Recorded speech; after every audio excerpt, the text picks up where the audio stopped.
rather than trying to follow the old railroad route. And so when you see these sections, and this one in particular,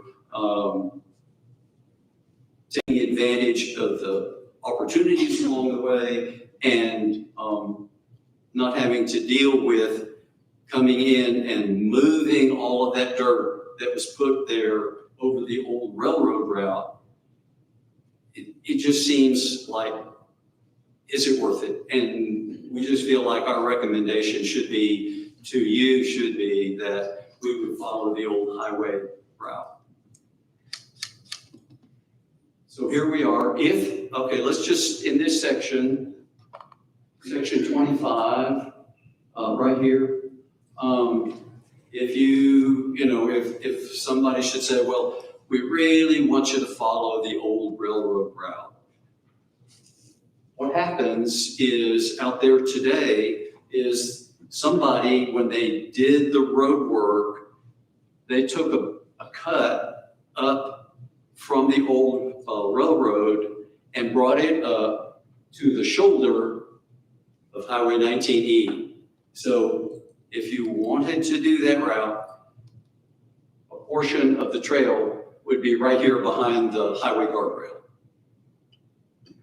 And you can see that in section 26, this is the Highway 19E guardrail, and we'd be bringing pedestrians right up behind that. So all of these things taken together suggest that the best route is to follow the old highway route.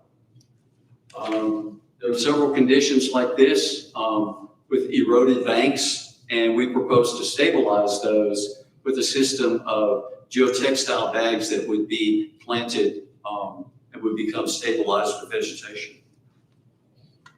So as we approach the bridgehead for what will be a pedestrian bridge, the former railroad bridge across the Doe River, we have an opportunity to create some overlook positions. And you can see an example of what an overlook might be, overlooking the river at the bridgehead right here, at the bridgehead of the soon-to-be pedestrian bridge across the river. So in our historical review, we came across this image of the former railroad bridge. The bridge structure was clad with siding and painted barn red. So what we're proposing the solution to be is our bridge structure clad with siding and painted, or comes in the color of brick red. Of course, this would be a pedestrian bridge, and so we'd have safety railing up here at walking level.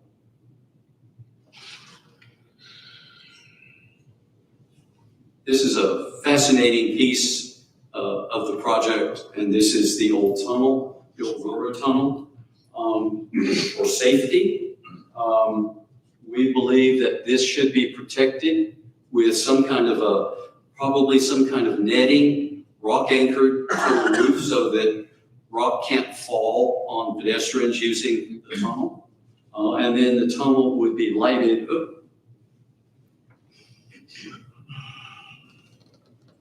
The tunnel would be lighted for pedestrian safety. So as we come out of the tunnel, continuing along on into Hampton, and we have a condition where there's some rock bluff along the trail. This is all following the original railroad route. This is following the original railroad route. You can see as we're moving out away from the tunnel, the landscape begins to flatten out,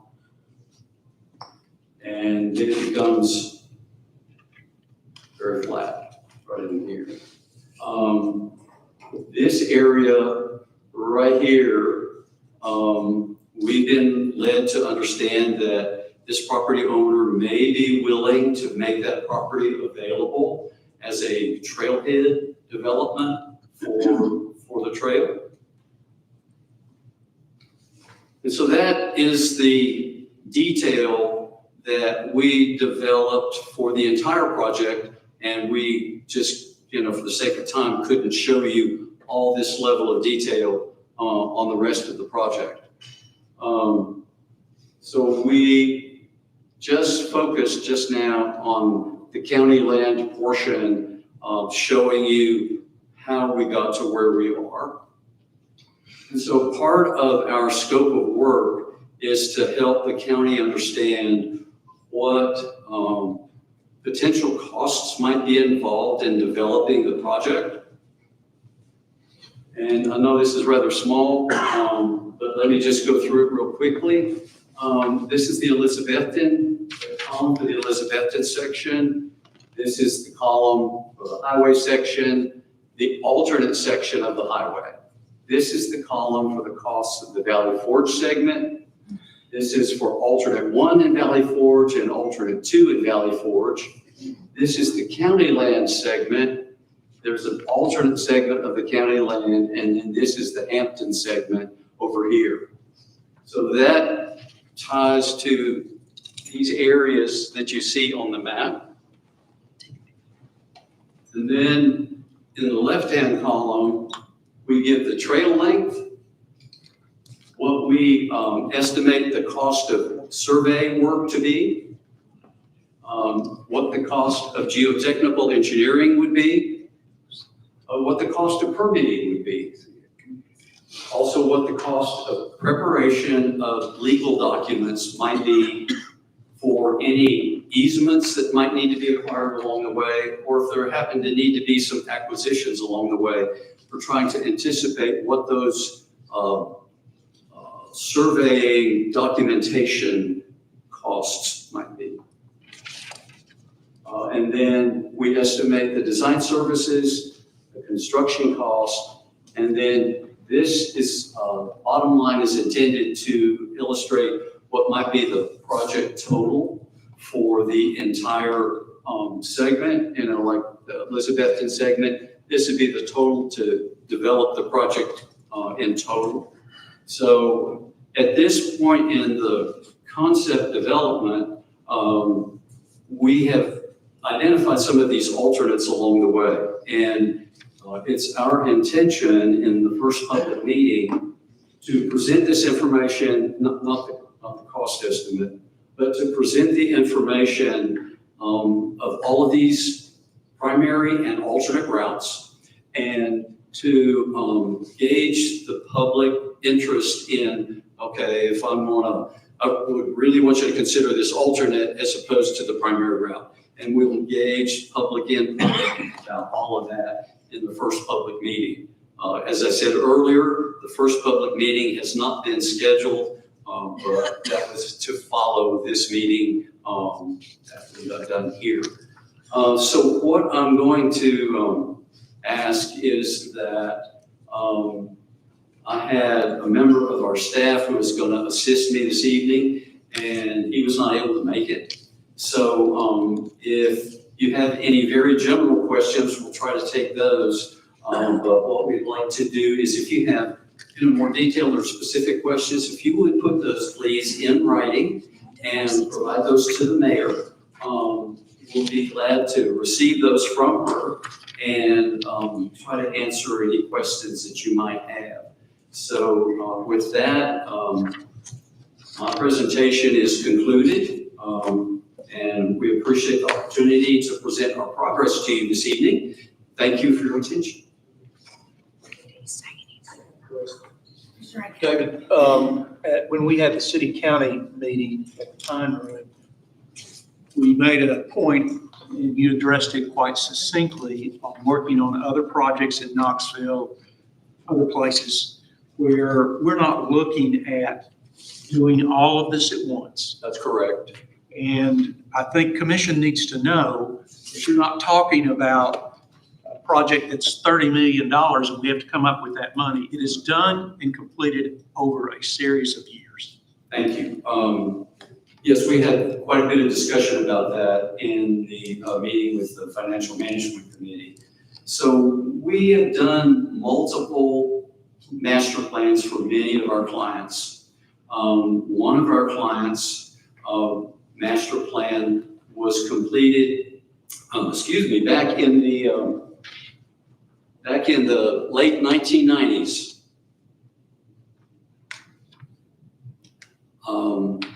We just last year completed the 4th segment of that master plan effort. The first segment we completed in 2001. The next one was completed in about 2004. The next one in 2008. And this last one in 2024. And so master plan implementation, our experience is that when our clients hire us to do a master plan, we give them what they ask for, and then they decide what portion of that they want to implement and at what time. We have another client right now that they have just authorized us after completing their master plan in 2018. We did another phase of design, which we finished in 2023, and they have just authorized us for the first project that will go to construction. So, and that client is currently in an extensive fundraising effort. They're a nonprofit. And so our experience is that, master plans lay out a vision, and we attempt to give you good information as far as cost figures are concerned. And then the client group has to decide how they're going to spend the money and when they're going to spend the money and what phase they want to spend the money on. So that's been our experience over the years as we serve our clients with master planning. I'd also like to mention to the commission that in all of these planning sessions, we have concurred that we would spend the money from the state. We would not go beyond that. We would not ask the commission to come up with additional funding at this time. So please understand that we're using the funds that are already available to us, and that when we make our decision, it will be based on what we can afford to do with those funds.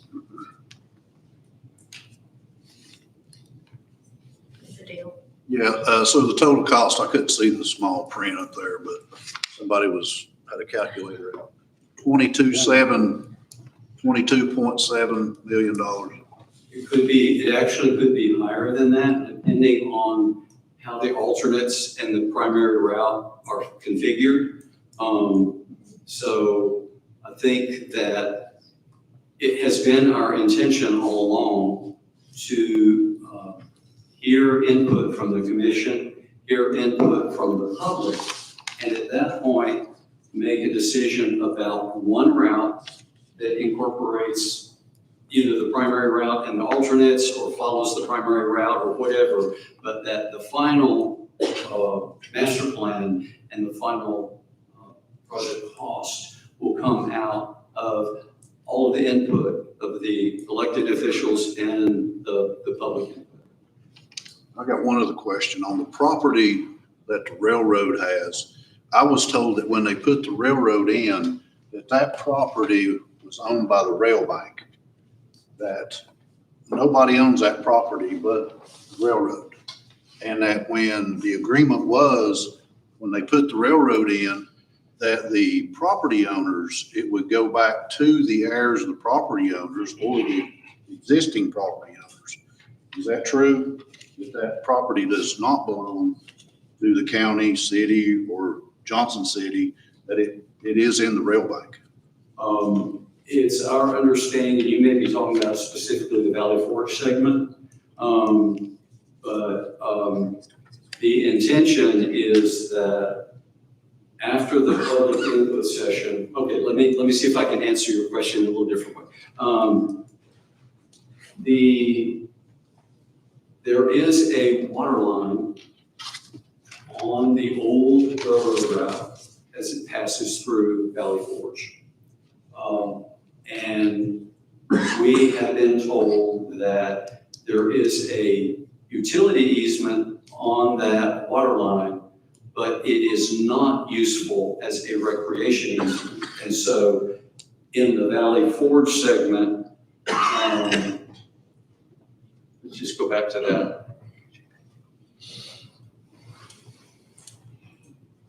Let's go to, yeah, here we go. So if, and I trust I'm answering your question, if the original railroad route, which has a water line on it, is the selected route based on all the input, there would have to be perhaps easement negotiations with all of those property owners to obtain a recreation easement. So that's not a done deal for sure, but that would have to come out of the public input session and the alternate route. And I didn't spend time on it, but the alternate route, one of the alternate routes in Valley Forge is to be an on-road shared use between vehicles and pedestrians on Mill Pond Road. That is an alternate route. Now, is that the desirable route after all of that's presented in public meeting? All of that will be gauged in the process of being vetted with the public. So each one of these routes has its pros and cons. But I think what we want to do is get input from all parties and then try to make a decision about what is the most desirable route. My question is, I see where it goes right along the highway. So when it is, how close to the highway and what is in the master plan? What is between the trail and the road due to safety? I'm just looking at that too. And even on Mill Pond Road in those areas which we're familiar with, they're very back roads. There's some that have four-way stops and it's hard to see. If you could, the alternate route, cover that part too, please. I'm going to use this as the opportunity to give a commercial for the public meeting. We intentionally did not present that portion of the project just for the sake of time. So I'm going to suggest that when the public meeting takes place where we do a full disclosure of all of the segments, that if you will, please attend and you'll be able to see all those options that we'll be presenting at that time. On the trail. Madam Chair, may I have the floor? I'm going to be a little bit negative about it. I chair the financial management. And we met jointly with the city management to go over the presentation there. Some of the points that was brought up that I wanted to make sure, and I voiced them, and I think you heard them quite clearly. This body, 24, is the one that makes the decision, not the public. This body does. And I've always saying, if you're going to make a presentation, I would like to have the documents in these 24 hands. Because once you leave here this evening, they go back to their constituents, businesses, churches, civic organizations, all. They have nothing except what they have sent. And I think that, I'm going to use for lack of a word, about as less professional as an AE firm to make a presentation and not giving the client and their members the documentation to where they can reference to and discuss. Do you understand what I'm saying? Did you hear that down there? Well, No, well, did you or did you not hear me state that down there? we did not intend, for the sake of time, to include everything. Excuse me, sir. Handing out paper takes less than 5 minutes. 24 of them put it on their desk. The day before, you could have had it put in the packet. Now, I hate to bring this up in here, but that's part of the organization. The full intent of this, commissioners, is that it went to the Nashville to be approved, $5 million to, let's say, $6.4 million to go into the city if it was approved by this commission. If we done the total project from front to end in Hampton for that $4.5 million. Now you're looking at the estimate they have in there at 18 million plus. Now that means you're going to obligate other commissioners after elections, years, to commit funds into that. And we're stretched. But my biggest complaint is there is nothing here in the hands of these commissioners to answer their question. Now, you can have your public meetings all you want, but I think, Madam Chair, that needs to be, the handouts from this information was expressed in the meeting, and I think it should be handed out to the commissioners here to where they can reference until they come back for a vote or a recommendation. We have no difficulty with providing you with this level of information. I know that that's what was voiced in the meeting. So what we were, as I've said at the beginning of this presentation, for the sake of time, we were asked to present a segment of our work. And we, as I said, we're happy to present the full material in PDF format, and that can be distributed to the entire commission. Well, the DD drawings were not, it was not anticipated, it wasn't mentioned at all. All it was is preliminary.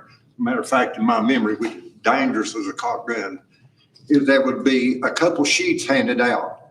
The original proposal that went with the RFP to your firm, which showed from beginning to end. Do you remember that part? We remember that. Okay, where are they? Thank you. Sure. Can that be? Thank you. Can you make that available to us? We can make that available. Thank you. I'll take the floor again, but just one clarification. There's no way to obligate future commissions unless we vote on something. And we're not voting on doing this trail. Tonight, we're looking at the master plan. We don't know what part of it we're gonna do. We haven't made those decisions. There's options. But we are not in any stretch of the imagination obligating anybody in future commissions. Sorry, Brett, that's just not the way this works. Okay, thank you. No reply. As I said earlier, we were, our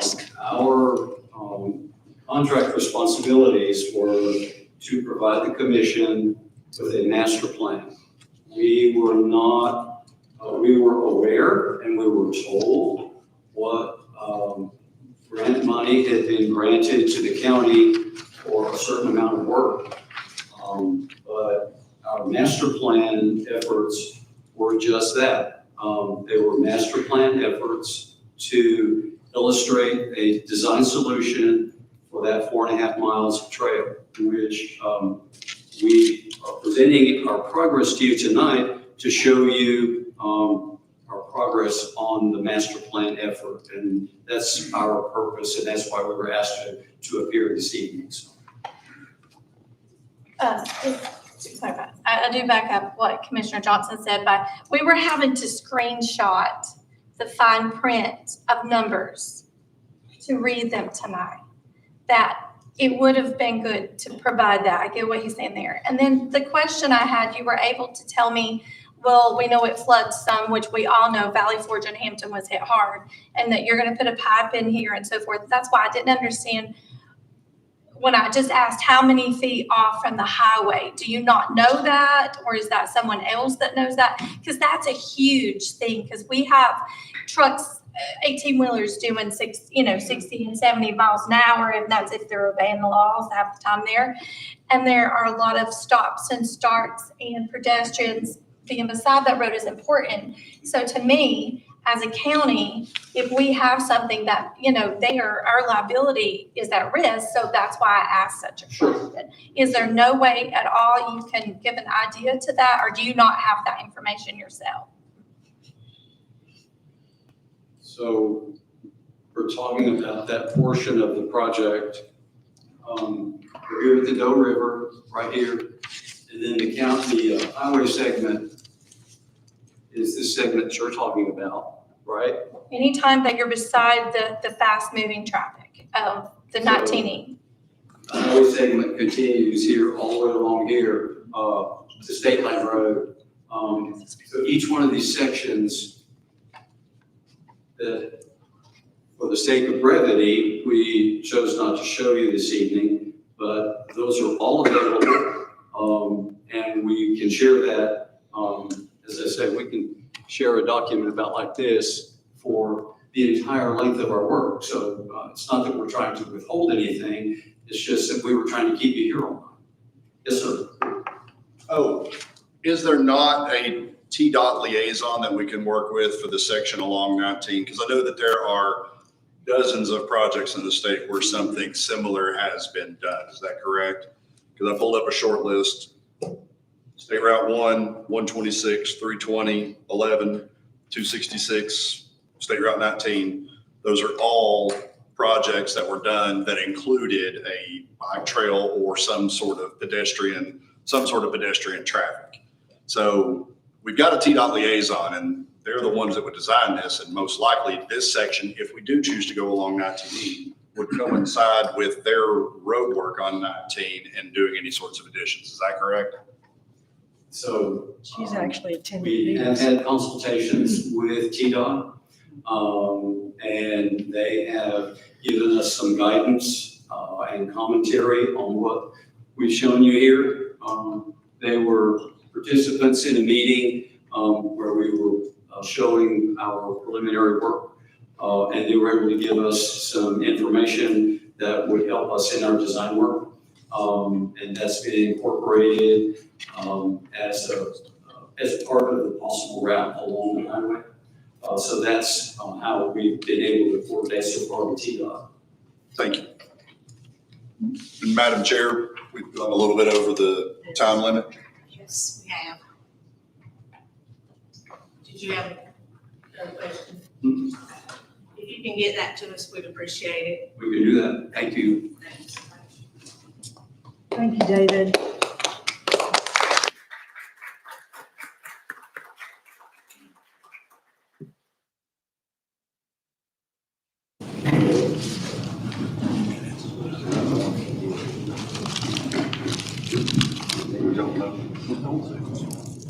Oh, yeah. Finance Director's report. The financials are in your packet. There's also an extensive amount of documentation in the budget committee minutes and budget committee items. And there are some items in the FMC meeting, however, we did not have a forum for that meeting, I think the first time ever. But all that documentation is also in your packet. If you have any questions, please email or call me. Any questions?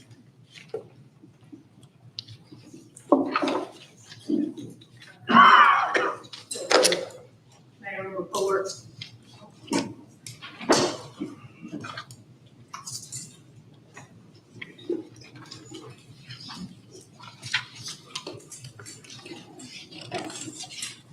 David, just want to say thank you for that presentation, and I know we asked you to keep it short and thanks, I appreciate that.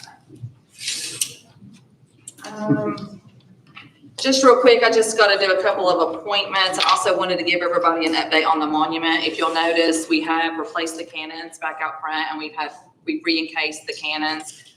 We pulled them back further from the curve so they can't be heat struck again. Also, the new landscaping's going up, new flagpoles went up, new flags. So everything out there is about fixed from Helene. I know a lot of people have really wanted to know what was going on. I've had people ask if we're selling the cannons, if we want to put them back. But no, we did have the cannons put in storage, and now they're back. And we had a wonderful brick mason come and do an actual encasement and put those in. And then they will be putting rock around the encasement. So the monument looks really nice this evening. and all the fall foliage will be out there. So just wanted to give you an update on that. Also wanted to let Kathy just give a brief update on just the chaplain. We now have our own chaplain for the county, which will bring a lot of resources to Carter County. I just wanted to let her give you guys a brief update of what that means and what the chaplain will do and who the chaplain now is for Carter County. Thank you. As the mayor said, through the EMA office, we were able to obtain a fire association chaplain. It's known to be Trevor Waycaster. He currently is ordained.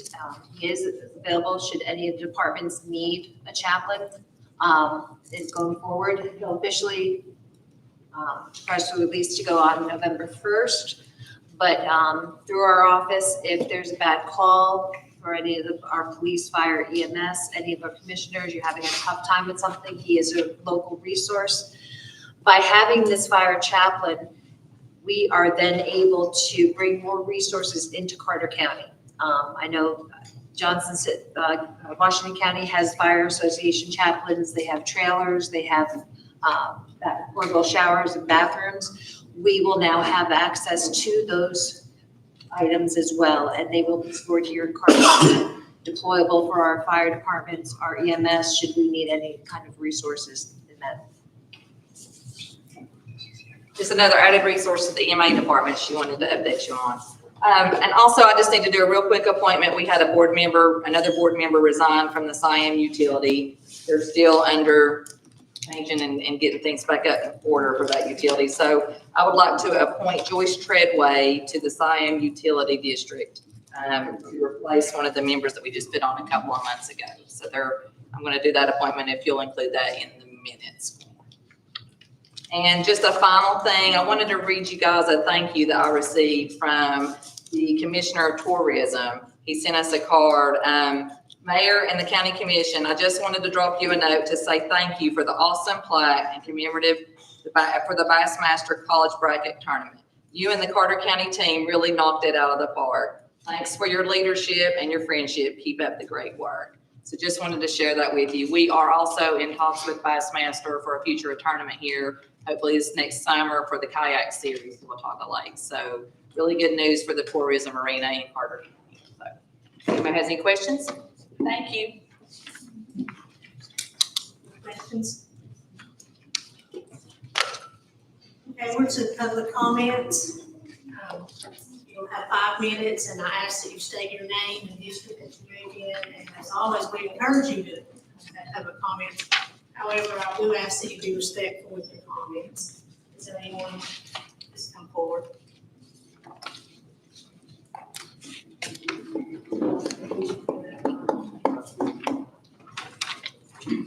Can you ask them to speak into the microphone? Yeah, we move that microphone.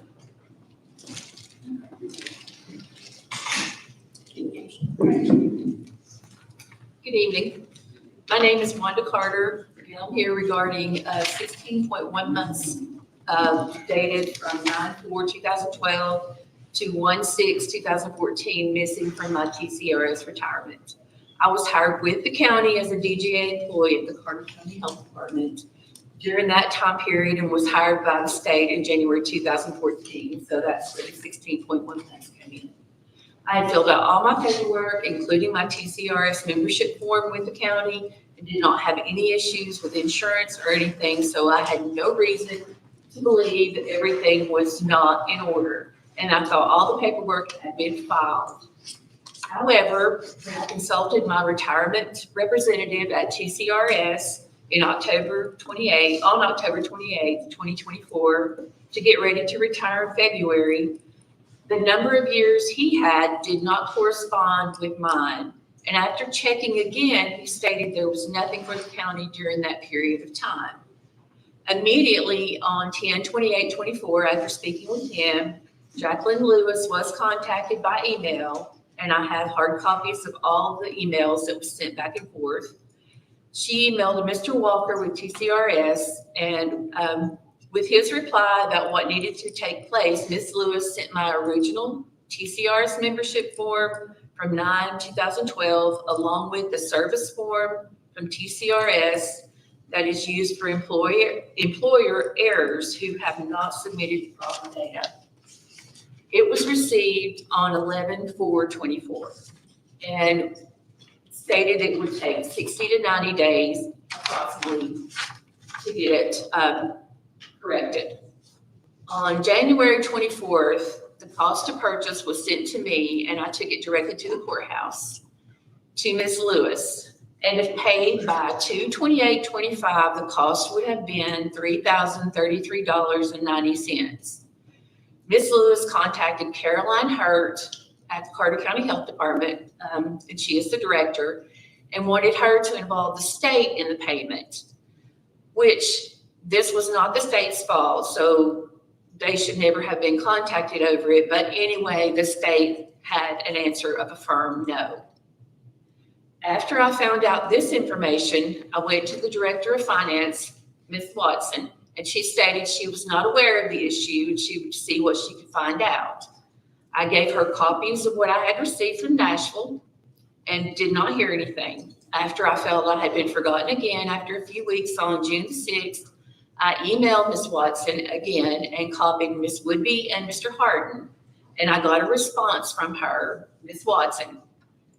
However, even though she stated she was still researching, and as soon as she could, she would get me a final resolution and let me know. After several more emails back to Mrs. Watson, Mr. Harden, and Ms. Woodby, I did not hear anything. So I called Nashville again and talked to an outreach specialist, Mr. Justin Ball, and they have sent me another cost to purchase that has increased because of interest, which I took to Mr. Perry since he was the only one available the day I went to the courthouse. He made copies as well. I've stated many times, I do not have a problem with paying what would have been taken out of my pay, but I would like to see the payroll from that period and have it checked. I would like to see that information for myself.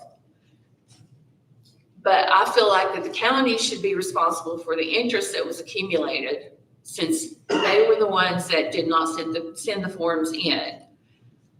It's been just 8 days shy of a year since I've been trying to get this resolved. I've been very patient and I'm trying very hard not to take legal action. But I have spoken to an attorney, and if it's not settled soon, I will have to go that route. Each month that goes by, I am losing my benefits on my retirement that I earned. And that's all I have. I thank you for your time. Appreciate it. Thank you. Thank you, Ms. Carter. Is there anyone else? Any comments?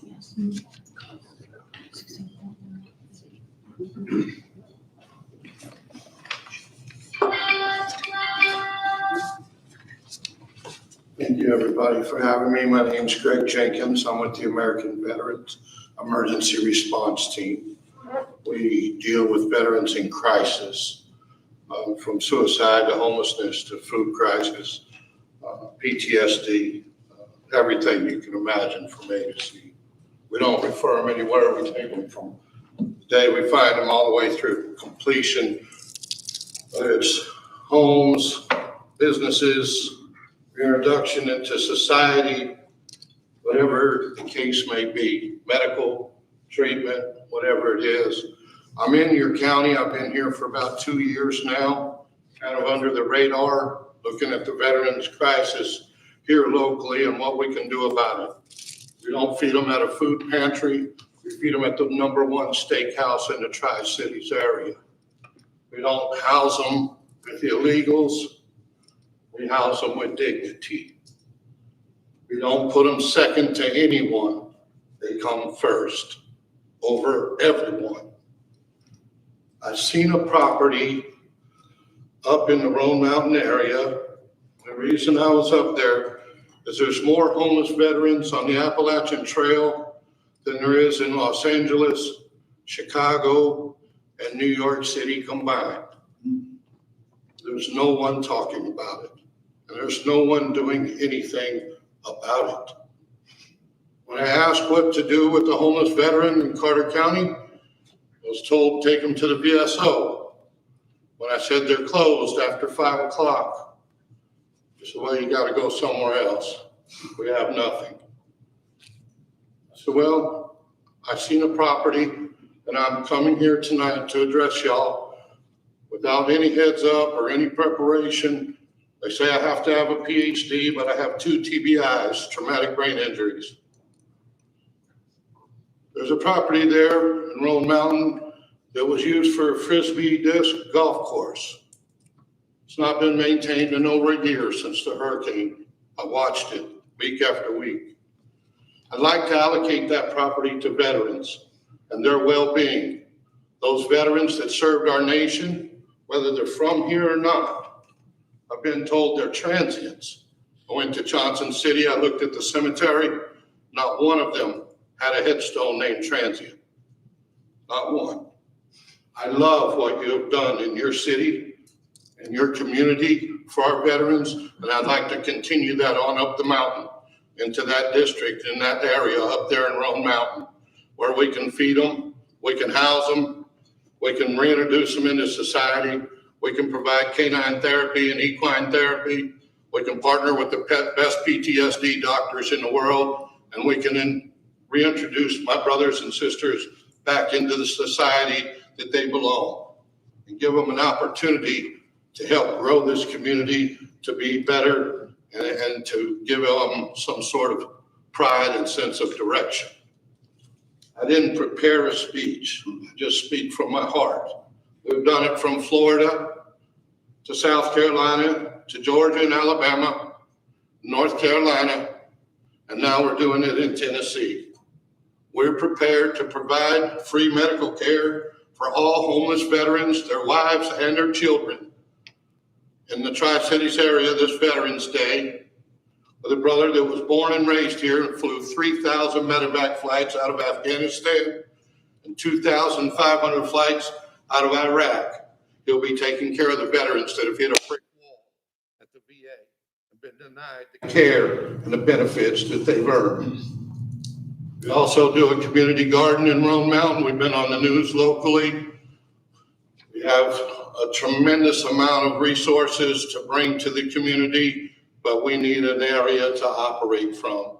And we would like to potentially, if it works with everybody, have that area up there in Roan Mountain to launch from and to provide a better future for those veterans in crisis, get them out of the downtown area, get them up into a natural environment, give them some resources and some opportunity to get well. Thank you for your time. If you have any questions, I believe our Commissioner, Mr. Avery, would be happy to field any questions that you have for me, and I'll see him at breakfast in the morning one of these days. All right? We'll see y'all. Good night. Thank you. Is there anyone else? Comments?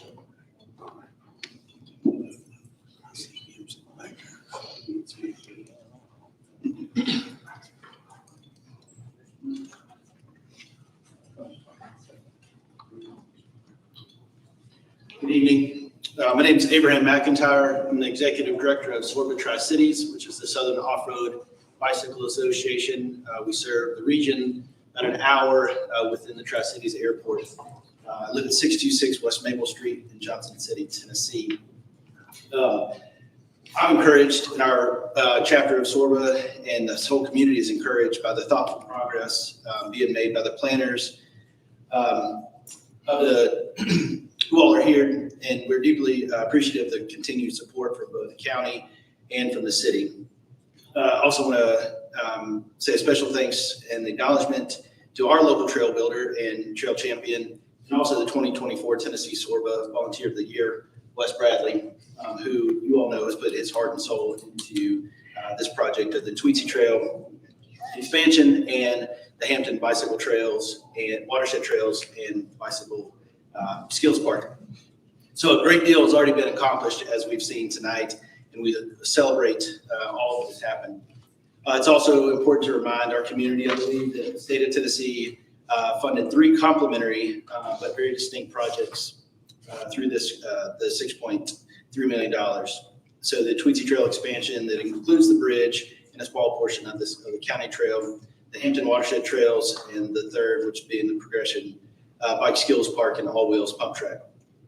So while the Tweetsie expansion will rightly unfold, as many said tonight, unfold over many years through the phase of planning and fundraising, the watershed trails in Hampton are already planned, engineered, and shovel-ready, and these trails could and should move forward into construction as soon as possible.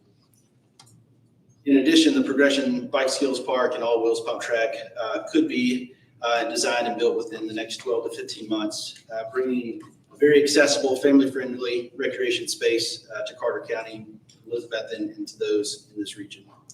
Together, these two projects represent major community wins that could be achieved while the Tweetsie expansion advances over the many years.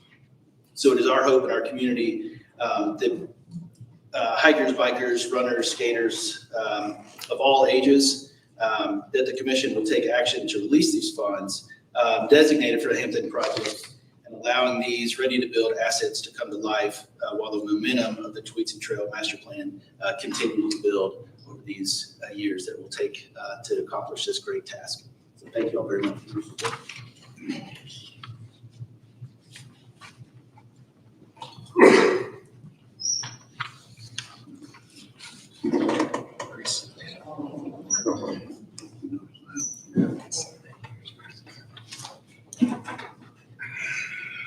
Chris Little, Valley Forge. You don't see a whole lot of Star anymore, so I really don't know what's going on. I try to keep up with everything. But, you know, it's my understanding we're almost at, what, $40 million on bonds on recovery. This Schaus Group, I don't think they're here again tonight. You know what they're doing is right. I mean, they're charging $110,000 a month. That's $1.2 million for two people. We'll be better off running an ad in federal FEMA and offering one employee $200,000 a year. I mean, has anybody checked with FEMA to see if what they're turning in is right? And we're going to get repaid? Because I mean, if we don't, if it's not turned in right, it's not done right, we're $40 million in the hole. I'm going to pay that. I mean, come on, people. I'm 65 years old. I've been involved with 501c3s over 40 years. I've run some myself. Not mine, but in others that I've been in, I found fraud in 3 just by every now and then looking at the financials. Do we know what's going on here? That's an awful lot of money. And the more millions it goes, the easier it is to fraud and to take money and to hide it and move it here and there. You know, in the medical field, people come up and tell me, say, you know, I don't like this diagnosis. I'm not sure what's going on. First thing I'd ask them, you want to go to Johns Hopkins, Duke, Wake Forest, Mayo, where do you want to go? I'll go in there right now and tell my nurse to get you an appointment. And I did. They told me where they wanted to go. I got them an appointment. I got them out. Never once did they bring back a different treatment plan. They said everything that y'all were doing were right. Because if you treat the people right the first time, you don't have to worry about doing it right the next time. And we thought about telling this Schaus Group, no offense, but we're going to bring somebody in just to double check your stuff. I mean, we've gone on over a year. We've got, what, 256,000 back? How much have we turned in to the FEMA? Any idea? This is not a question. I know, but I'm dropping it out there. How much of bills have we turned in to FEMA? How much have we received? Are we going to get paid back? Was it filled out right? Was it done right? Sometimes a second opinion is needed. Sometimes it's worth just taking a little look and saying, hey, it's worth us spending $10,000 to bring somebody in here to look at their stuff for a couple of weeks than it is for us to keep paying $110,000 a month. That we don't know what's going on. It's okay. I mean, we've run through so much money now. It's okay to spend $10,000, $15,000. They just might need to double check their numbers. That's the only thing I've got to say. You know, it's just, I don't know, something just stinks. They're not here getting enough. Where are they? $110,000 a month?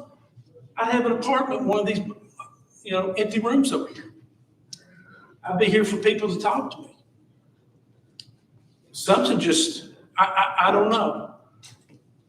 I'm not a forensic accountant, but people, something stinks. And we're on the hook for it. They are. Thank you, Mr. Little. Is there anyone else? Other comments?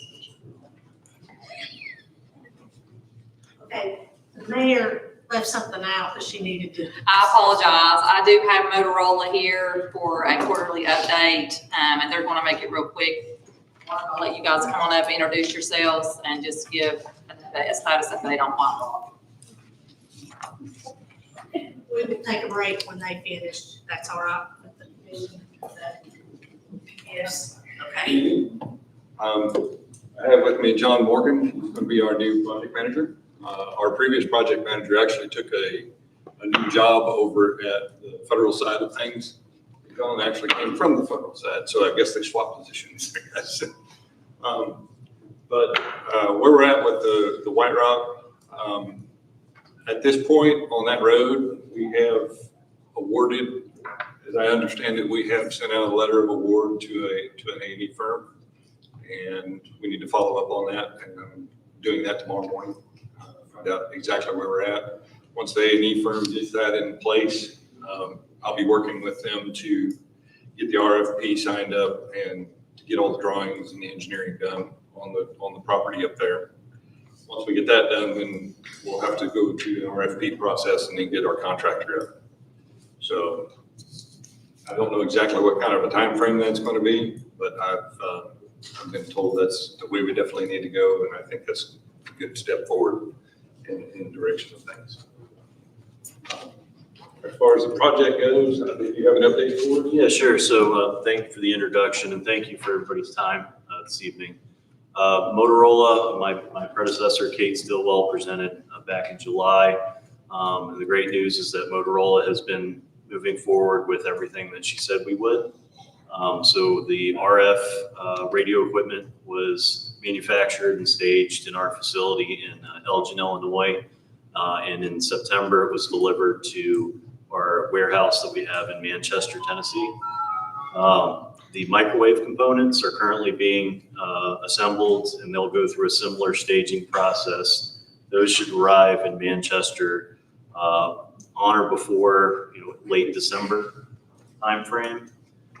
As far as all like the geo studies, the last two sites are actually being conducted this week at Buffalo and Avery locations. And then we're nearing a stopping point where until we have access to the White Rock site, we won't be able to continue the project. So it's assuming that we can stay on track. I think we still are in a good position to complete by the end of 26. Is there any questions? Okay, thank you, Jim. Thank you. We will take a 10-minute break and then we'll start it. Since wait a minute, is there any more public comments? They're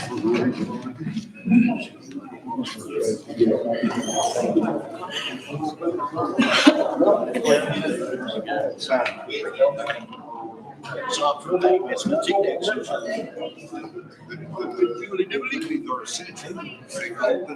Federal says they're essential for non-essential.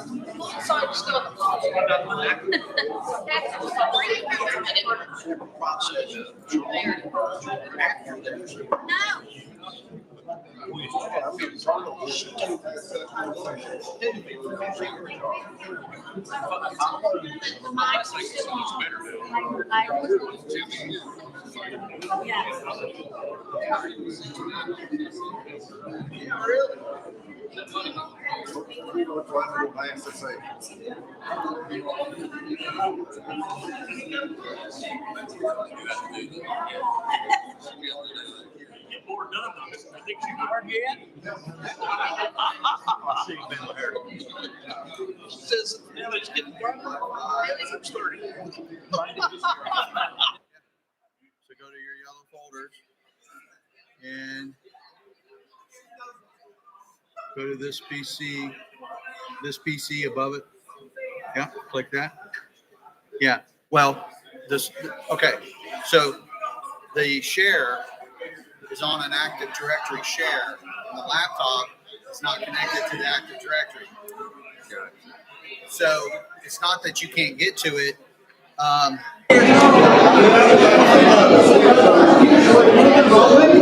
already did, but I was thinking I was in Carolina. Log me in, but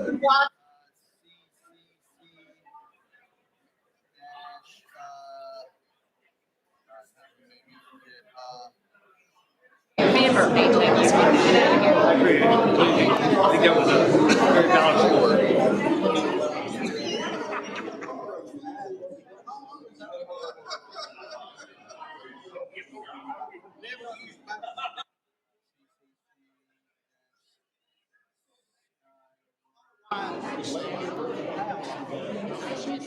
We've paid them.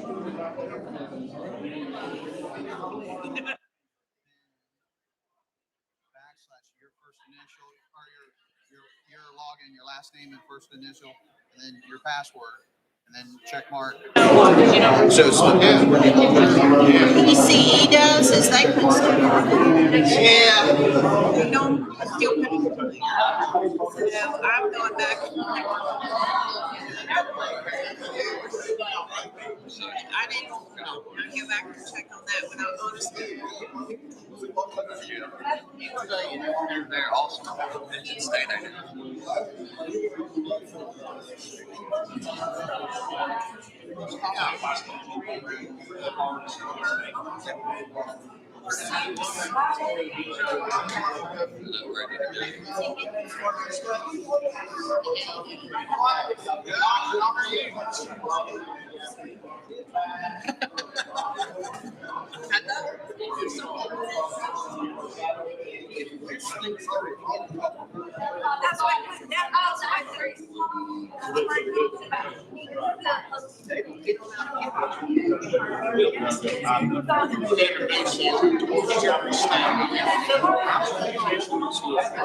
Y'all serve sandwiches? My name's Kenny.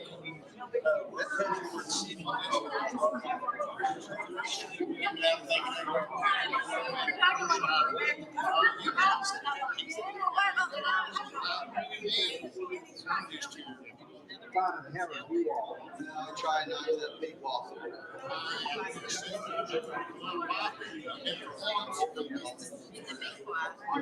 Your box and that microphone.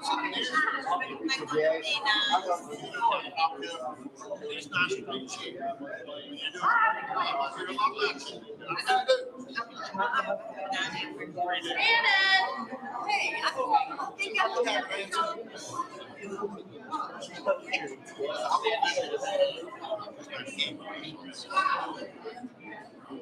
Go back. You can't go back.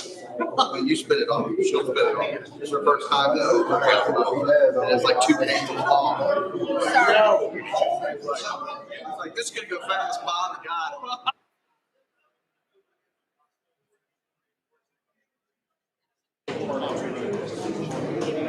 How you guys doing tonight? I get to pick your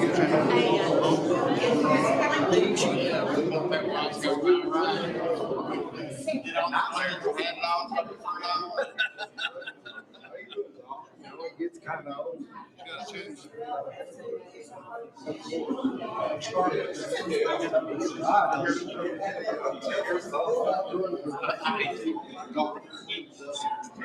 That's a recipe for failure.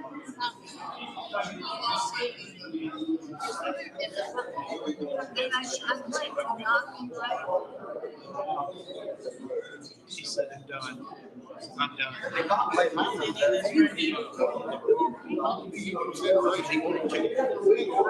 Time to make her say, "Where you?" I said, "Yeah, I'm Where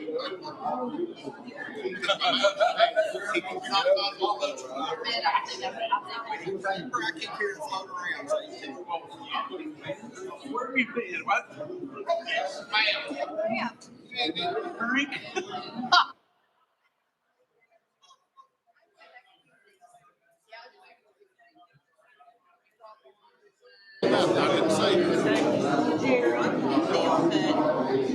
You know, we only have what we're looking at. My job is just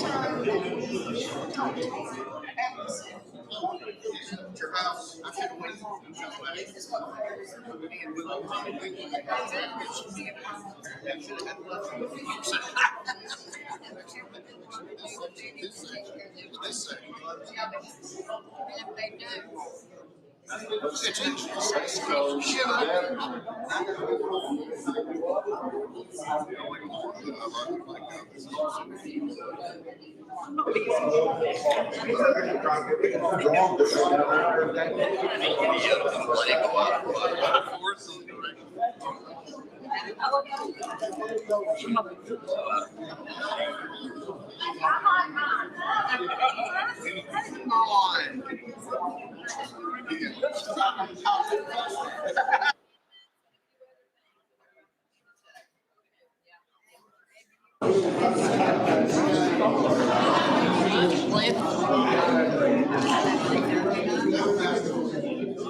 Hi, honey. What's your name?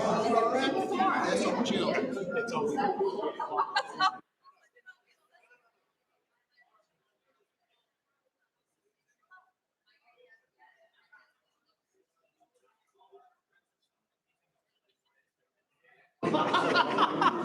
Thank you.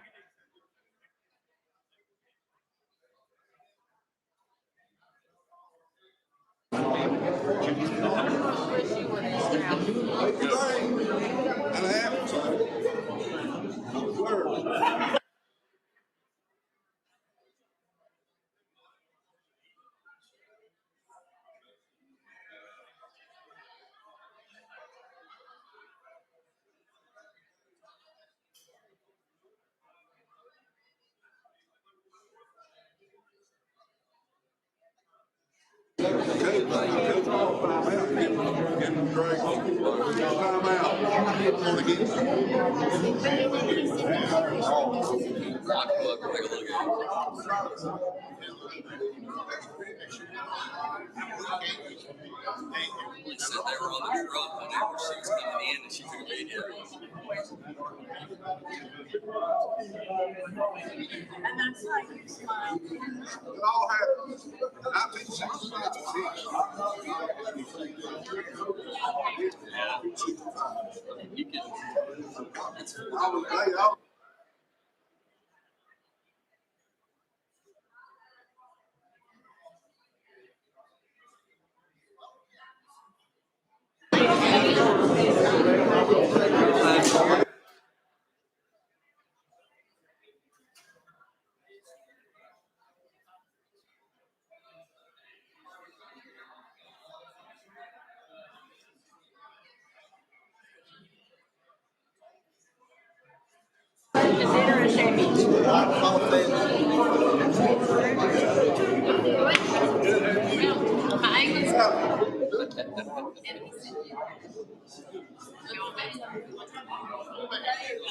Sullivan County. They're driving, that's where the Bratislava thought it was saying it. I don't think it's the same people that were in. We were down there in that last meeting.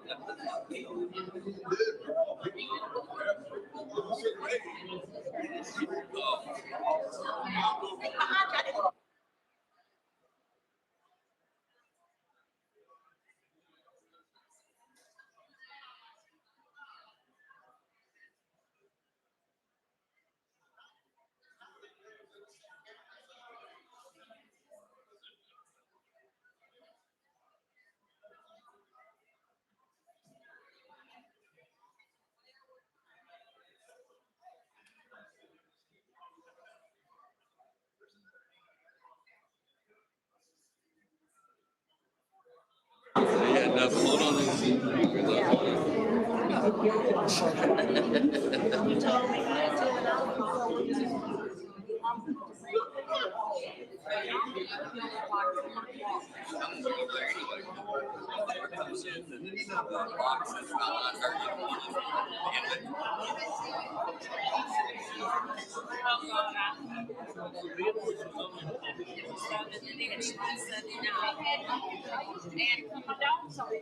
That's up to you.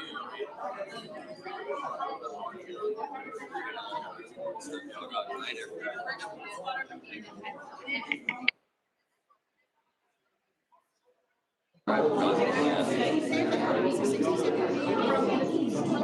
Let's make it back to our seats, please.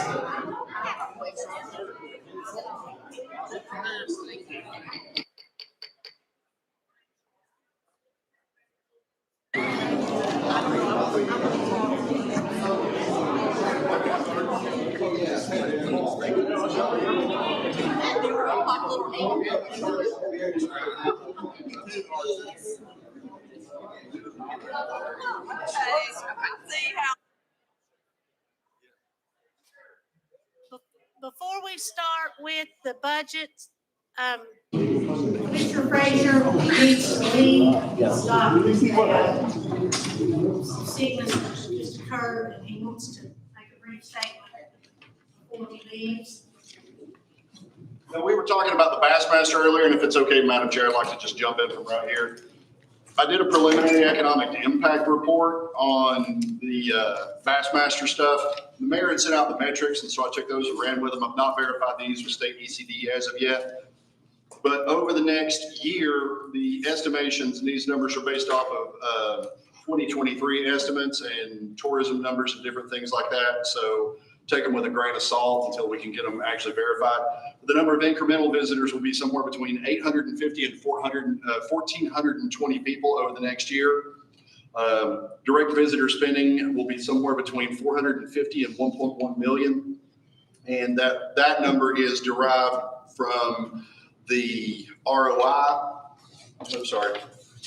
The direct local revenue will be between $36,000 and $88,000, and the regional economic impact will be about $720 to $1.7 million. And so the way that those numbers are derived is you take local tax revenue over the number of people that have come in, and it breaks it out that way. So about $328 is what each visitor spends whenever they come into town. So that's where the $36,000 to $88,000 comes in. And that's per day, especially if they stay overnight. If it's just a day trip, it's a little bit less, but you can say around $300 a person. And those are the way that the numbers are extrapolated from the tourism numbers that we get and for the in the reports that the state produces. So it directly impacts the TISA formula and different things like that. So the state is really darn sure of these numbers whenever they send them out. It's not something that they're making up on the interim or it has to pass the federal muster as well. So 850 to 1,420 people. You had a $15,000 investment and an overall economic impact over a year of upwards of $720,000. So it was $15K well spent.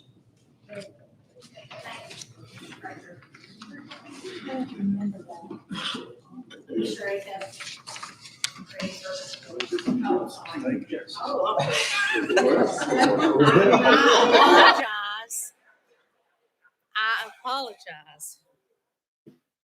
Not a problem. Keep us on our toes. Okay. First up is 14A, number 1.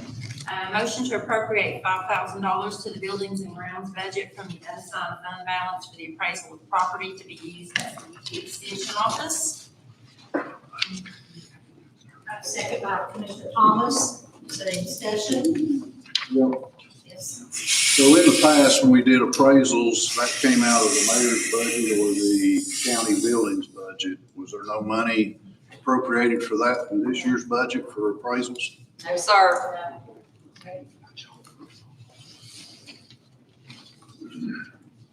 Any other discussion? Okay, let's vote.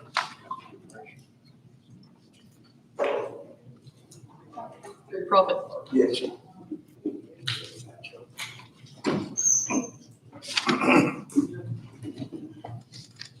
Carol Whaley.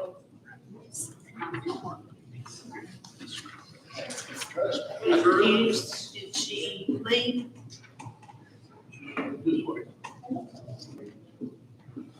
She was at home. She was here 2 seconds. She just went out. She just went to the bathroom. Oh.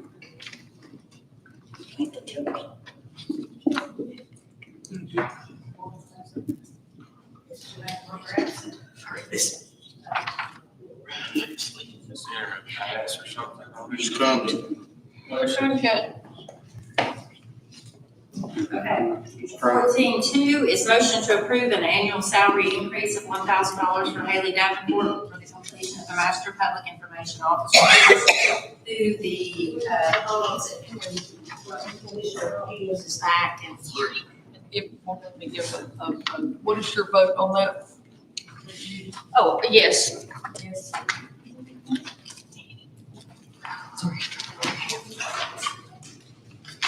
Excuse me.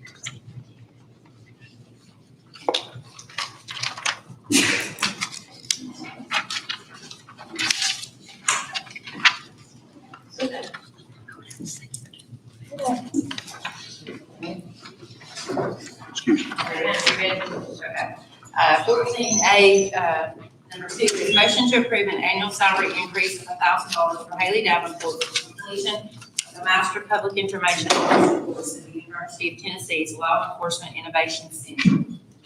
second by Commissioner Lynn, is there any discussion? Ian, so we're paying for salary increases out of the unassigned fund balance?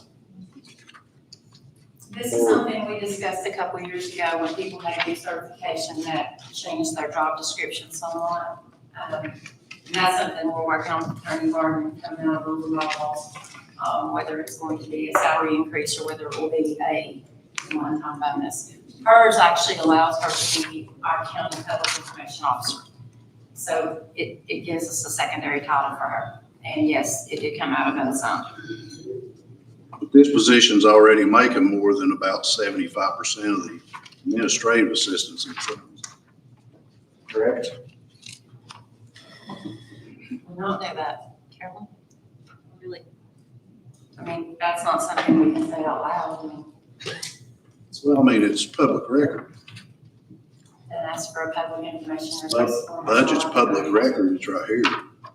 But, I mean, to me, you're opening up a whole can of worms because it's great people going and bettering themselves and taking classes and all that. But if you do that across the county, how many employees? 300 employees? You start doing that across the county, say half of them decides to take these classes. You can't discriminate against them because you've already awarded an increase, a salary And that is why this is actually going to rules and bylaws, and they are going to get with Attorney Hardin, and they are going to work out this particular issue that we opened the door on a couple years ago. So then they can decide what they want to do with that or do nothing. That will be up to rules and bylaws. I don't think this is good practice. Commissioner Oden, I'm sorry, we finished. Yes, I was, thank you. Okay, we do appreciate the hard work of this young lady, but I will have to say there was already an increase from last year's budget to this year's budget. That is even more than this amount that we asked right now. And then if, I was just generally asking others if they've had some different approval, and I know even if we do ask across the board, others that have these new credentials that have never asked the county for this, we are going to open a bigger can of worms if we do this now, because even sitting in our audience, we have some county employees that have this and they have not been awarded this money. And I just want to point that out. There are some others that have this accreditation or types of accreditation that we're not doing that with, and that's my concern. I'm not sure which one went next. Mr. Thomas or Mr. Smith? Mr. Smith? I just want to make note that, make sure everybody's aware, this is not a new policy. This is not something we're just doing right now. This has been the policy, from my understanding, from a couple of commissions back.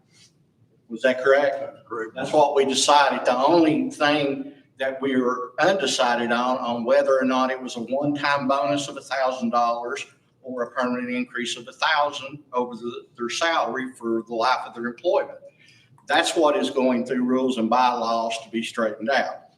Once that is straightened out, we'll know going forward, but we're not putting anything in to open anything because this has been policy for decades.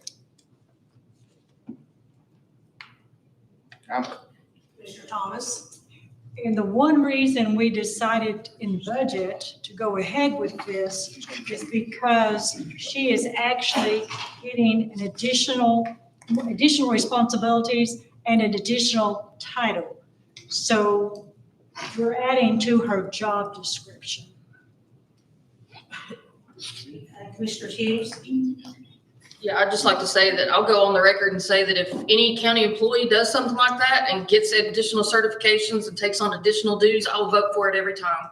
Because those are the employees, those are the ones in this county who are making it run. I yield. Is there any other comments I'll ask? Attorney, would this not be under the elected officials' decision as to whether they could go back and get recertified, or if they just can't go and get it and then say, here it is, they need to get it approved from their Certainly, director or? if they're going on county time, it would be an approval from their supervisor or the department head to go get the training, certainly. But I have no idea in this particular instance how that happened or not, but yes, that would typically be through the department head. And we've never had a county public information officer. If that's what we're doing, that is an additional duty, not within the job description of the executive assistant in the mayor's office generally. That's totally up to the commission whether that happens or not, but yes, generally training would be approved through the department. Thank you. Is there any other discussion? Mr. Nguyen? In this case, I think because we're adding to her title and her job title, I think it wants a little bit of consideration by rules and bylaws and legal. Whereas if I was, say, a mechanic and went and got certified on a new engine and did not add to my job title as a mechanic, meaning I would be a step up or another position because of it, I don't think it would apply there. There's a difference there. Thank you. Is there anyone else? Okay, let's take a vote. No.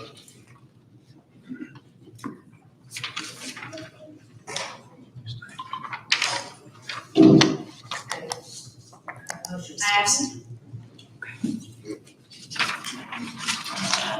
A, number 3 is motion to approve payment to Landmarks for invoice number 202, 50501, in the amount of $5,600 for total temporary regional and a PO has already been approved for this year.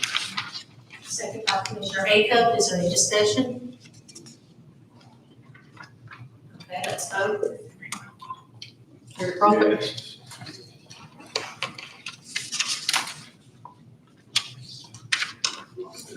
Darrell Waley?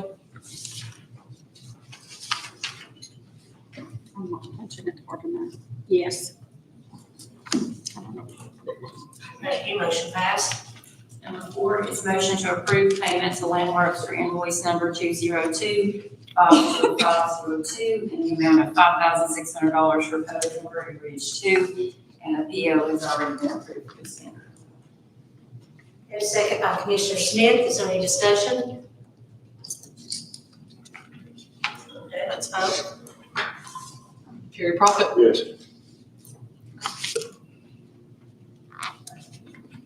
Darrell Waley? Yes. Angie Odom? Okay, thank you. Motion passed. Number 5 is motion to approve payment to Canton Construction for invoice number 18-801 in the amount of $202,260.38 for the site restoration at the Blue Mountain debris site, and a PO has already been approved for this vendor. Second by Commissioner Brown. Is there any discussion? Yes, Commissioner Whaley. Why did that invoice amount, why did the amounts go down so much? They finished with less. It didn't cost as much as they had anticipated. So. That's good news. That's a good thing. We like that. We expected it might go up and it did not, so. Yeah, that's what I was looking at. Is there any other discussion? Okay, let's vote. Gary Crumpet, Yes. Darrell Waley, Yes.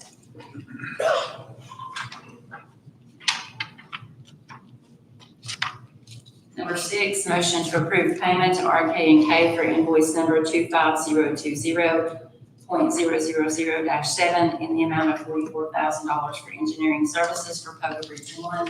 A PO was approved for this vendor. Second by Commissioner Haycock. Is there any discussion? Okay, let's vote. Gary Crumpet, Yes. Darrell Waley, Yes. Motion passed. Thank you. Number 7 is motion to approve payment to RK&K for invoice number 25021.000-7 in the amount of $62,951 for engineering services for Pogo Bridge 2. And a PO was approved for this vendor. Second by Commissioner Williams. Is there any discussion? Okay, let's vote. Gary Crumpet, Yes. Darrell Waley, Yes. Thank you. Motion passed. Number 8 is motion to approve payment to RK&K for invoice number 25047.000-7 in the amount of $60,086.94 for engineering services for Long Pogo Bridge. And a PO was approved for this vendor. Second by Commissioner Haycock. Is there any discussion? Okay, let's vote. Gary Crumpet, Yes. Darrell Waley, Yes.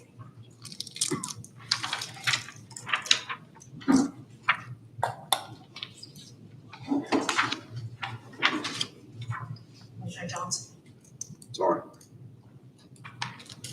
Thank you. Motion passed. Number 9 is motion to approve payment to Beam Construction for invoice number 1825 in the amount of $311,465.27 for bank stabilization to be reimbursed by NRCS, and a PO has been approved for this vendor. Second by Commissioner Wynn. Is there any discussion? What I did want to you guys, is the NRCS stuff is a guaranteed money return. We know that already. The government being shut down is going to delay that just a little bit, but we've got that taken care of. So we will be paying that until such time, but they have assured us, yes, we know it's 100%. Any discussion? Okay, let's vote. Gary Crumpet, Yes. Passed. Thank you. Number 10 is motion to approve payment to Baker's Construction for heat and range repairs, application number 4 in the amount of $163,559.86 for bank stabilization to be reimbursed by NRCS, and a PO has been approved for this vendor. Second by Commissioner Brown. Is there any discussion? Okay, let's vote. Gary Crumpet, Yes. Darrell Waley, Yes. Thank you. Motion passed. Number 11 is motion to approve payment to Slagle Construction for invoice number 208 in the amount of $5,740 for shell for road improvements. A PO has been approved for this vendor. Second by Commissioner Wynn. Is there any discussion? Okay, let's vote. Gary Crumpet, Yes. Darrell Waley, Yes. Yes. Motion passed. Thank you. Number 12 is a motion to approve payment to Straight Path Distributing for invoice number 1984 in the amount of $5,655.30 for drainage pipes. A PO has been approved for this vendor. Second by Commissioner Thomas. Is there any discussion? Okay, let's vote. Gary Crumpet, Yes. Darrell Waley, Yes. Motion passed, thank you. 13 is a motion to approve payment to Straight Path Distributing for invoice number 1985 in the amount of $2,880 for drainage pipes. And a PO has been approved for this vendor. Second by Commissioner Brown, is there any discussion? Chair, Yes. I know we got two different ones for Straight Path, for the same thing. Is there any way to tell what site these went on? Where this went? One is, You're gonna have 3 of those, Gary. second one is the bill. There's 3. There's 3 of them. And Shannon, did you say Shell Creek? Yes, ma'am. What it is, like the one we got right now, and then the last one, it's got that 15 by 20 HDPE, double wall smooth interior pipe. To me, it looks like the same one, but it's 2 different job sites, right? Same pipe, but just different orders. This all went on Shell Creek. It's all for Shell Creek. Yes, sir. Okay. We had to replace every one up through our. Any other discussion? Okay, let's vote. Gary Crumpet, Yes. Darrell Waley, Yes. Thank you, motion passed. Good eye, Cam. 14 is motion to approve payment to Straight Path Distributing for invoice number 2000 in the amount of $12,820 for drainage pipes. A PO has been approved for this vendor as well. Second by Commissioner Brown, is there any discussion? Okay, let's vote. Gary Crumpet, Yes. Darrell Waley, Yes. Thank you, motion passed. 15 is motion to approve payment to Sunbelt Rentals for invoice number 162-193-666-0012 in the amount of $1,827 for temporary road signs. PO has been approved for this vendor. Second by Commissioner Odom, is there any discussion? This is the ones down on Gap Creek. No. Shell Creek. Shell Creek. That's still Shell Creek. Yes, ma'am. Is there any other discussion? Okay, let's vote. Gary Crumpet, Yes. Darrell Waley, Yes. Thank you, motion passed. 16 is motion to approve payment to Sunbelt Rentals for invoice number 162-193-666-0013 in the amount of $2,436 for temporary road signs. A PO has been approved for this one. Second by Commissioner Brown, is there any discussion? Okay, let's take a vote. Gary Crumpet, Yes. Darrell Waley, Yes.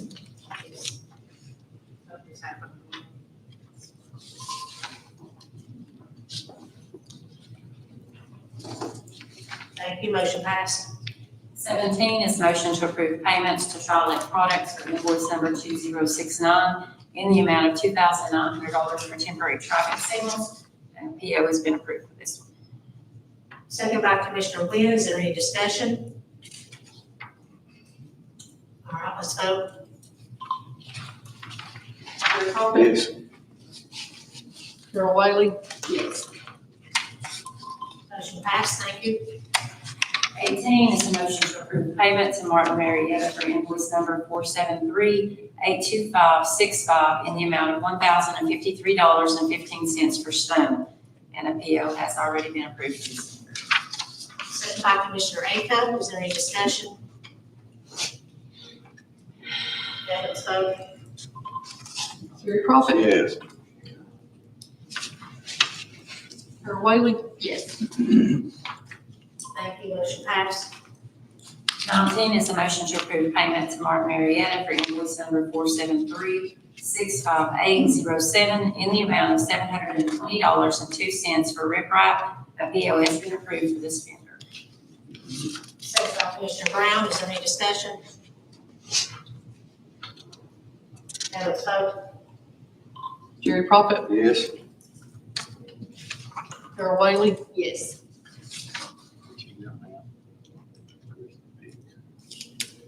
Commissioner Stout.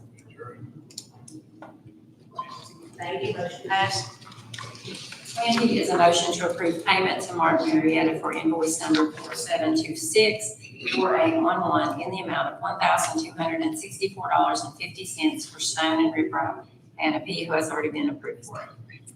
Second by Commissioner Odom. Is there any discussion? Okay, let's vote. Jerry Prophet, Darrell Waley, Yes. Thank you, motion passed. 21 is a motion to approve payment to Martin Marietta for invoice number 4728-1844 in the amount of $512.81 for stone. PO was approved for this year.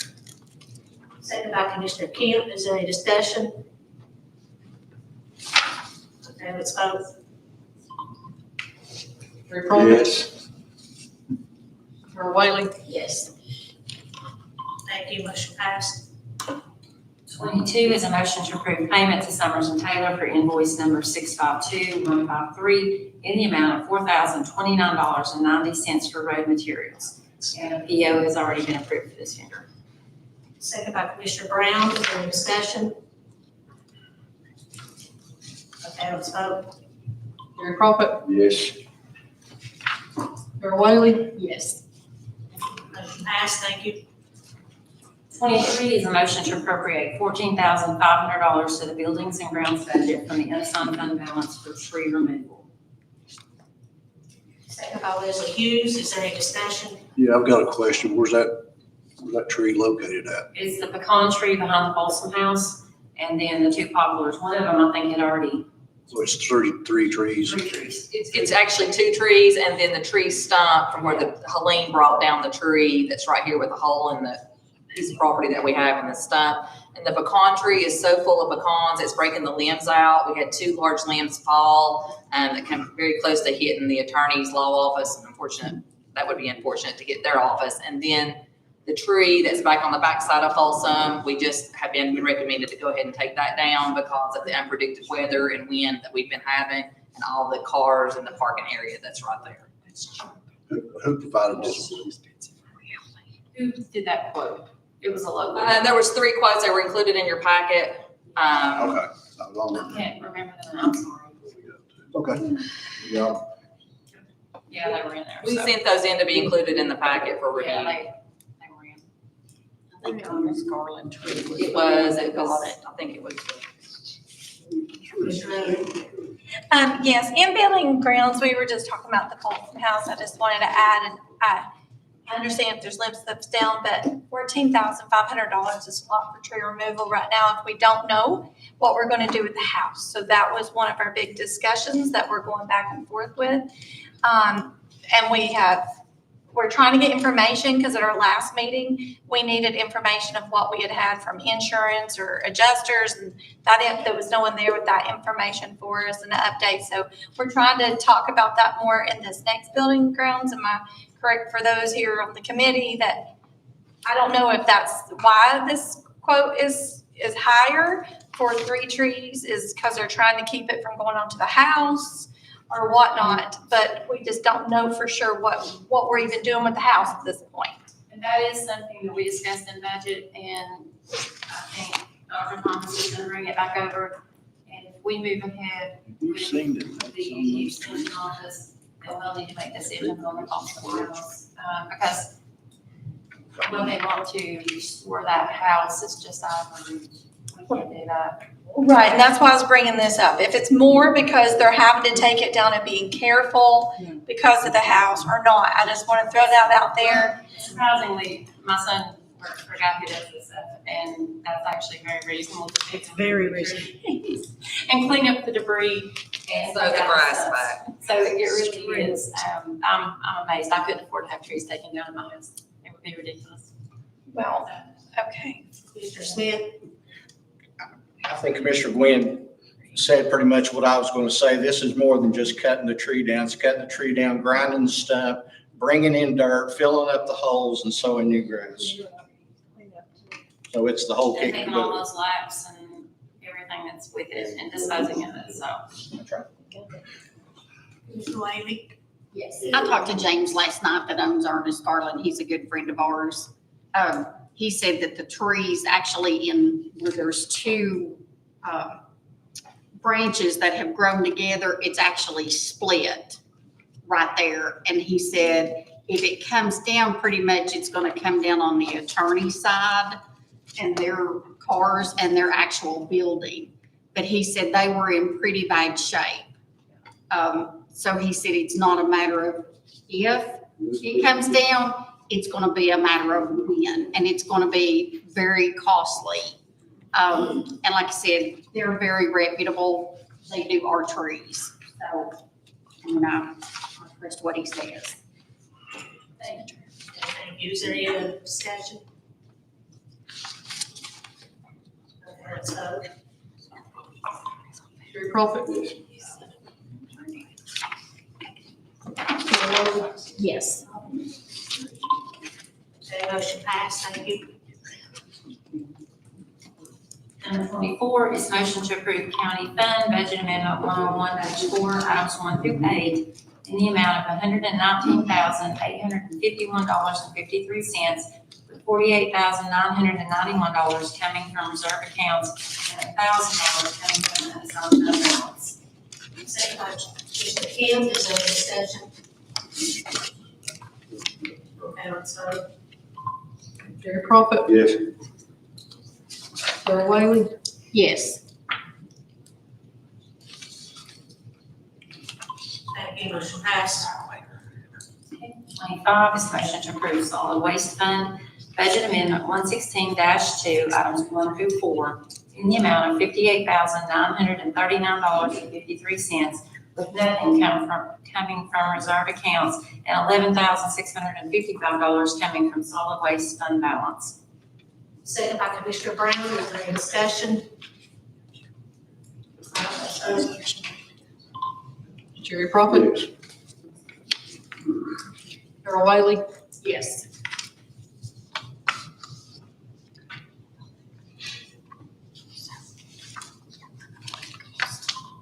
Thank you, motion passed.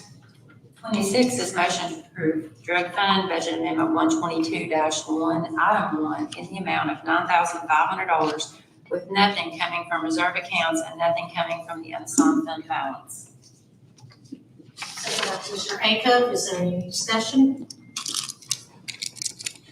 Okay, let's vote. Gary Crawford? Yes. Darrell Waley? Yes. Thank you, motion passed. All right, 27 is motion to approve highway fund budget amendment 131-2, item 1, in the amount of $21,635, with nothing coming from reserve accounts and nothing coming from the unassigned fund balance. Second by Commissioner Brown, is there any discussion? Okay, let's vote. Gary Crawford? Yes. Darrell Waley? Yes. Commissioner Kemp. Thank you, motion passed. 28 is motion to approve general purpose school fund budget amendment 141-3, items 1 through 12, in the amount of $6,806,409.46, with $471,456.86 coming from reserve accounts, and $252,231.35 coming from the school's fund balance. Second by Commissioner Wynn, is there any discussion? Okay, let's vote. Gary Crawford? Yes. Darrell Waley? Yes. Thank you, motion passed. 29 is motion to approve school federal projects fund budget amendment 132-2, items 1 through 10, in the amount of $946,008.69, with nothing coming from reserve accounts and nothing coming from the unassigned fund balance. Second by Commissioner Brown, is there any discussion? All right, let's vote. Gary Crawford? Yes. Mayor Whaley? Yes.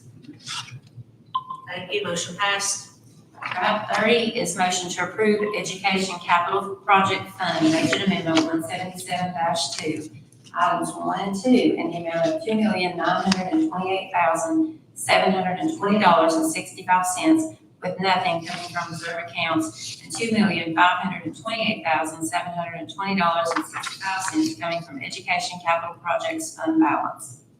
Second by Commissioner Odom. Is there any discussion? Okay, let's vote.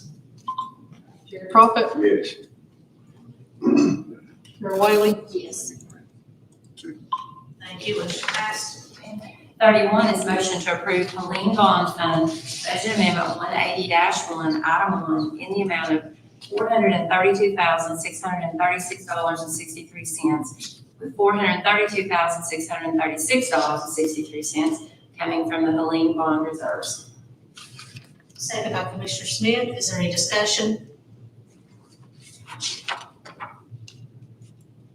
Okay, let's vote. Gary Prophet? Yes. Mayor Whaley? Yes. Kind of weak. Motion passed. Thank you. Item 32 is motion to approve Helene Bond Fund Budget Amendment 180-2, Item 1, in the amount of $500,000, with $500,000 coming from the Helene Bond reserves. Second by Commissioner Hughes. Is there any discussion? Okay, let's vote. Gary Prophet? Yes. Mayor Whaley? Yes. Thank you, motion passed. 33 is motion to approve the animal shelter monetary donations in the amount of $9,620. Second by Commissioner Odom. Is there any discussion? Okay, let's vote. Gary Prophet? Yes. Mayor Whaley? Yes. Thank you, motion passes. 34 is motion to approve the animal shelter non-monetary donations totaling $820. Second by Commissioner Childress. Is there any discussion? Okay, let's vote. Gary Prophet? Yes. Mayor Whaley? Yes. Thank you, motion passed. All right, that's got it for budget. Thank you, guys. Item B. Before I make a motion, if I can get John to explain this a little better, then we'll vote after that. Okay, let me- Here we go. Yeah, I think there's some folks here who have stayed through that maybe want to speak about it. But essentially, in 1957, there was a plat recorded for what's called the Luther Tipton subdivision. And on that plat up in Road Mountain, it had certain streets set forth on it. One of them is Third Street. Well, that was never developed or opened as a street. And it runs behind the property that's been acquired by the group that's, I think, gonna build a new pharmacy up there. And essentially, it's unused and unneeded. And Shannon has also weighed in and said there's never been maintained or used by the highway department. Never will be. Don't see a need to be. It's not used to access, the sole means of access to anybody's property. So the recommendation from the highway committee was to abandon it and whatever interest we had in it to release to the corresponding property owners along the actual land itself. So they have further plans to potentially use and improve things that would benefit the public up there. But in any event, I'm not saying that we actually have any interest in it, but at their request, the county can vote simply to release what interest we have, if any. And I've got a deed there to do that. It affects actually 7 different properties that would adjoin it. And we're essentially saying we're never going to use it for anything. We abandon it and it's the property owner's property. That's all. Did y'all need to add anything to that? Or?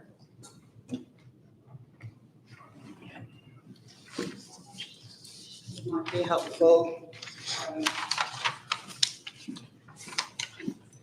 I'm Heather Behrman. I'm the attorney for Jordan Baker Acquisitions, and I brought this. I've sent them copies of all that, so Yeah. they've got it. You've all seen this? Okay, I just want to make sure that you could see what it was within there. I wasn't sure what materials that you were given, but if you've been to the pharmacy, which probably all or most of you have, it's very old.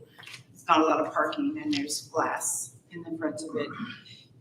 Mr. Baker is in the process of building a new pharmacy that will meet better security requirements for medications, such as not having a glass entrance and windows that can be broken into, having better parking for people who might have challenges getting in and out of the building. It's pretty tight in there right now, and parking in the back isn't great for people that have handicaps. So anyhow, he has commenced his project with me for a new pharmacy, and in the architectural structures of it, and I think they've come part ways with clearing it and working on building the plans for it. But one of the things, as I'm sure all of you know, the drainage, the sewage there in Green Mountain, especially in that section, there isn't any type of county or town access to things like that. So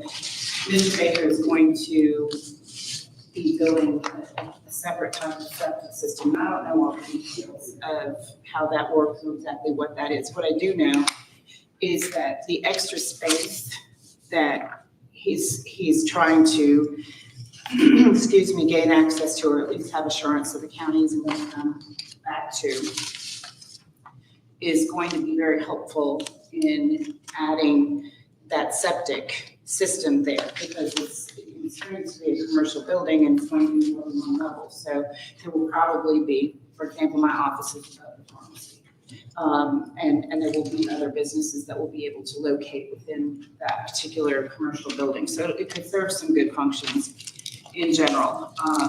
But having that extra space, so it's a 40 feet if you go from the edge of one person's land to where it abuts the next one. That 20 feet, or he can get permission from the person behind him, which I think is probably part of his plan going forward, will allow him some additional space, which in the picture of architecture and everything else probably doesn't sound like a lot, but it can be a lot in terms of parking spaces and how much available space that there is for the actual property of the building itself. So going back into that, we were able to get petitions signed by all except for one of all of these people that are affected by this.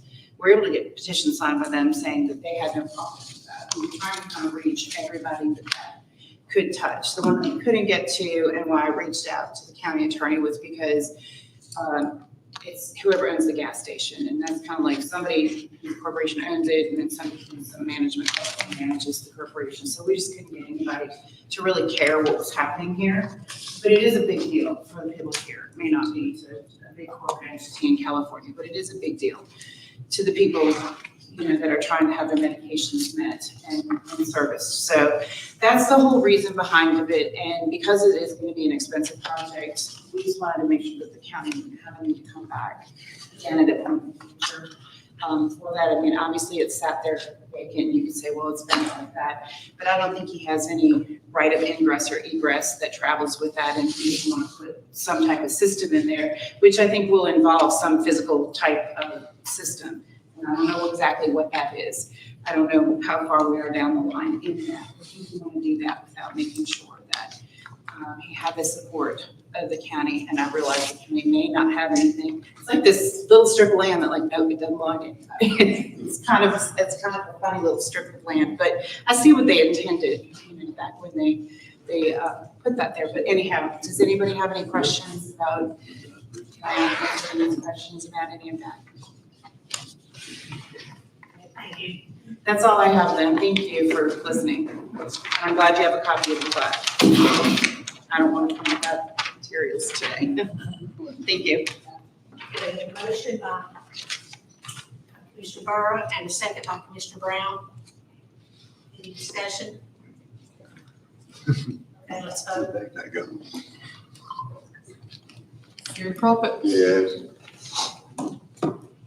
Carol Whaley, Yes. yes. All right, thank you, motion passed.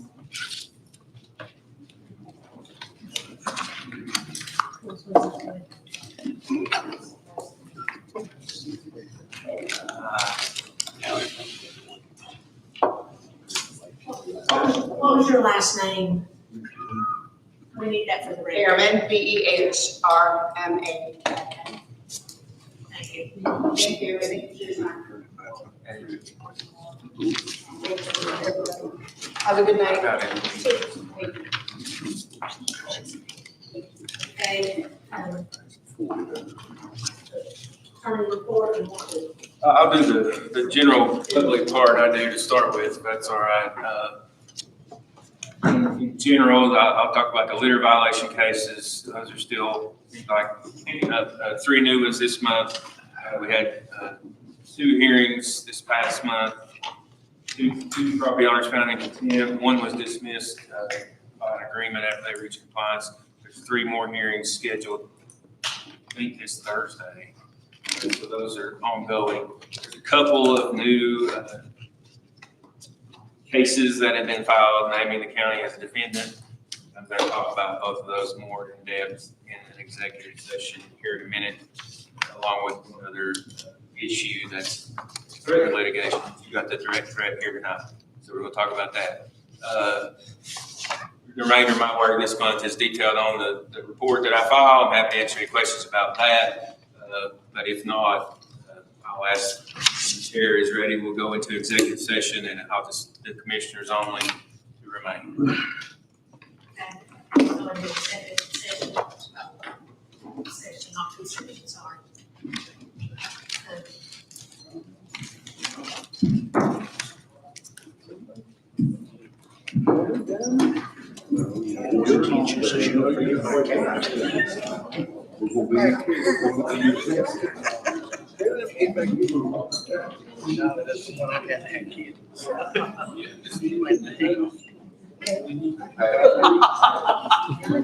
Need to shut up.